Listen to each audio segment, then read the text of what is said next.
Hello students, আজকে আমরা চলছি প্রোক্যারিওটিক সেল সর্বপ্রথম।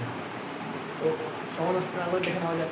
আমি আগেই সব লিখে নিয়েছি, কারণ যদি সময়টা খুব কম লাগে তোমাদের খুব সময় বাঁচে, খুব অল্প সময় তোমাদের সব কনসেপ্ট তোমাদের মাথায় গেঁথে নিতে পারো। শুরু করে প্রোক্যারিওটিক সেল আমাদের দু প্রকার হয়, একটা হচ্ছে প্রোক্যারিওটিক, একটা ইউক্যারিওটিক। তো আমার যে গুরুদেব ছিল তিনি বলতেন যে কোনো কিছু যদি জানতে হয় সর্বপ্রথম সেটা নামের মধ্যে ঢুকে যেতে হয়।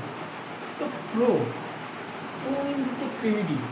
প্রিমিটিভ মিনস পুরনো। যেমন প্রচুর জিনিস প্রিমিটিভ পাওয়া যায়, যেমন প্রিমিটিভ আমাদের ধর্ম একটা প্রিমিটিভ, প্রাচীন পুরনো। তো প্রিমিটিভ মিনস প্রো মিনস হচ্ছে প্রিমিটিভ, মানে পুরনো টাইপের সেল, প্রিমিটিভ টাইপ সেল। আর এটাকে এরকম বলতে পারবো না, নন ওয়েল ডিফাইন্ড। আর ক্যারিওটিক, ক্যারিয়ন মিনস হচ্ছে নিউক্লিয়াস। এই প্রোক্যারিওটিক সেলে নিউক্লিয়াস সেল মেমব্রেন পাওয়া যায় না, absent. Well defined nucleus absent, well defined nucleus পাওয়া যায় না। মেমব্রেন বাউন্ড অর্গানস পাওয়া যায় না, যেমন মেমব্রেন থাকে যে সব সেল অর্গানসে, সেগুলো পাওয়া যায় না। রাইবোজোম সব সব প্রকার সেলে পাওয়া যায়, যেমন প্রোক্যারিওটিক বলো ইউক্যারিওটিক বলো, দু ধরনের সেলই পাওয়া যায়। প্রোক্যারিওটিক রাইবোজোম এটা এটা এটা তোমরা এটা তোমার মনে রেখো, আমি নেক্সট লেকচারে আমি এটা ফুললি এক্সপ্লেন করবো। 50s + 70s, মানে 50s + 30s = 70s, এটা খুব বিখ্যাত জিনিস। এটা ম্যাথ স্টুডেন্টরা বুঝবে না অবভিয়াসলি, এটা আমি নেক্সট লেকচারে তোমাদের ডিটেলসে বুঝবো। তো রাইবোজোম এটা হচ্ছে নন মেমব্রেন বাউন্ড অর্গানস, মানে এটা ইউক্যারিওটিক সেলেও এটা মেমব্রেন হয়, এটা নন মেমব্রেন।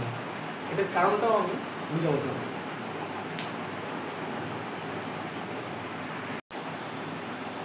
তো এবার আমি দেখে নেবো ইউক্যারিওটিক সেল। তো ইউ কথার মানেটা কি? ইউ কথার মানে হচ্ছে ট্রু বা ওয়েল ডিফাইন্ড। যেমন প্রোক্যারিওটিক বলে আমরা যে প্রিমিটিভ টাইপ, মানে ওয়েল ডিফাইন্ড না, একটু পুরানা। আমাদের ঠাকুরদা যেরকম ছিল পুরানা, এটা পুরানা এরকম ব্যাপার। আর এইটা হচ্ছে ইউক্যারিওটিক সেলটা, তাহলে ক্যারিওটিক মানে মিক্সড বলবো। তো ট্রু বা ওয়েল ডিফাইন্ড, এখানে ওয়েল ডিফাইন্ড নিউক্লিয়াস প্রেজেন্ট, আর এখানে নিউক্লিয়ার এনভেলপ আর নিউক্লিয়ার মেমব্রেন প্রেজেন্ট। আর nuclear membrane bound organelle present, যেমন এন্ডোপ্লাজমিক বিজ্ঞান, গোলজি বডি, মাইটোকন্ড্রিয়া, ইটিসি। যে এরা হচ্ছে মেমব্রেন, মানে এদের বাইরের দিকে যে একটা মেমব্রেন আছে আর কি, প্লাজমা মেমব্রেন। ইউক্যারিওটিক যে রাইবোজোম হয় এটা 80s, 60s + 40s, এটাও কয়েকদিন ডিটেলসে বলবো।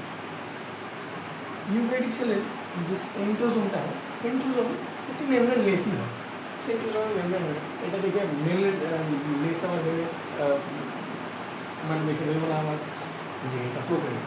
আর সেন্ট্রোজোম শুধুমাত্র ইউক্যারিওটিক সেলেই পাওয়া যায়, প্রোক্যারিওটিক সেলে পাওয়া যায় না।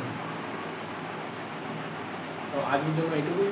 তোমরা যারা লক্ষ্যটার মতো, আমার পেইড ব্যাচে আমি সব নিজে দাঁড়িয়ে থেকে বোর্ডে লিখে বোঝাই, শুধুমাত্র ইউটিউবের জন্য খুব অল্প সময় বোঝাতে হবে, তার জন্য আমি আগে থেকে লিখে নিয়ে আসি, তাদের জন্য সময় গেছে। Thank you. যারা পেইড ব্যাচ আমার কাছে পড়তে চাও, অনলাইন অফলাইন গ্রুপ ব্যাচ আছে, ডিসক্রিপশনে আমার নাম্বার আছে, আমার সাথে কন্ট্যাক্ট করতে পারো।